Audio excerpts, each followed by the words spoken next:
अच्छा, ये जो टैक्स डिडक्शन हमने निकाली है वो है सिर्फ रेट के हिसाब से। मतलब हमने देखा कि अगर एक एम्प्लॉय की सैलरी इसके दरमियान फॉल कर रही है 4 लाख या 7.5 लाख के दरमियान, तो 5% के हिसाब से उसकी टैक्स डिडक्शन एनुअल कितनी बनती है।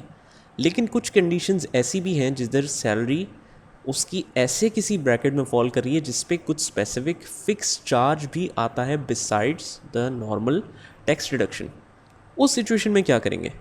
एक्चुअली तो देखा जाए तो ये भी वी लुकअप है। मतलब अगर रेट वाली कंडीशन ना होती और सिर्फ फिक्स चार्ज वाली होती तो तब भी तो हम वी लुकअप ही लगाते ना। अब दोनों कंडीशंस हैं, ये टैक्स डिडक्शन तो हमने निकाल ली, उसके अलावा एक और टैक्स डिडक्शन भी है जो इसमें ऐड होनी है। तो हम क्या करेंगे, जो पहला फॉर्मूला लगाया है इसको खोलें। उसको कैसे खोल सकते हैं आप? इस सेल पे क्लिक करें और ऊपर फॉर्मूला ऐड कर लें, या फिर इसी को डबल क्लिक करें और इसके आगे से लिखना शुरू कर दें। लेकिन क्योंकि ये थोड़ा सा कंजस्टेड हो रहा है तो बेहतर यही है कि हम ऊपर लिख लेते हैं। पहले सेल पे हमने क्लिक किया, जो एग्जिस्टिंग फॉर्मूला है हम कहते हैं ये तो है, इसके अलावा plus V lookup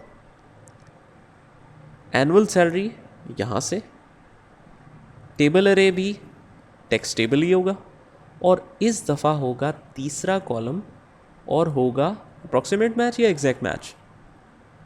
approximate match, क्योंकि वही बाकी सारी सिचुएशन वही है, सारा कुछ बिल्कुल ऐसी ही है कि अपर और लोअर लिमिट के दरमियान ही निकालनी है। लेकिन चार्जेस जो हैं वो तीसरे कॉलम में पड़े, चौथे कॉलम में तो रेट था, तो हम इसमें से मज़ीद इसको ऐड कर दिया। जिसका सम ज़ीरो आ रहा होगा वो तो 24,000 ही रहेगा। देखिए 4,80,000 के दरमियान जो है वो 24,000 पहले भी था, अब भी 24,000 है। क्यों? क्योंकि वो कह रहे हैं 4,80,000 के दरमियान में कुछ भी नहीं है। लेकिन ये जो है 7.5 लाख के दरमियान भी कोई नहीं है, तो नीचे वाले में भी कुछ नहीं आएगा। लेकिन ये देखें 9,60,000 में वाले में चेंज हो जाएगा, ठीक है, बाकी कुछ में चेंज हो जाएगा। तो जिस तरह से उसकी एनुअल सैलरी होगी उसके हिसाब से ये डबल टैक्सेशन हमने कर ली। अच्छा, उसके बाद तो बड़ी सिंपल सी चीज़ है, हमने नेट सैलरी निकालनी है, इक्वल्स टू जो भी एनुअल सैलरी है उसमें से टैक्स डिडक्शन हमने निकाली, तो ये नेट सैलरी आ गई। और मज़ीद उसमें जो लोन डिडक्शंस हैं या अदर डिडक्शंस हैं वो माइनस करके आपने नेट टू पे कितनी नेट सैलरी देनी है आपने उसको, वो निकालनी है। तो वो भी बड़े सिंपल है कि हम क्या करेंगे, इक्वल्स टू हम कहेंगे ये जो सैलरी है उसमें से माइनस करो। अगर तो डिडक्शन ज़्यादा हैं तो आप minus this minus this minus this तो कितनी दफ़ा करना पड़ेगा। कर तो हम ये भी सकते हैं, नेट सैलरी किया minus this cell minus this cell, ये भी लगा सकते हैं।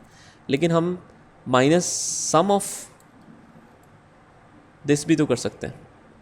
हम कह सकते हैं नेट सैलरी वाला सेल सेलेक्ट किया minus sum of these two.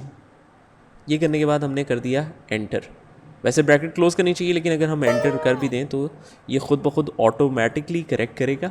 हम इसको येस करेंगे और डबल क्लिक करके इसको ड्रैग कर देंगे। सिंपल।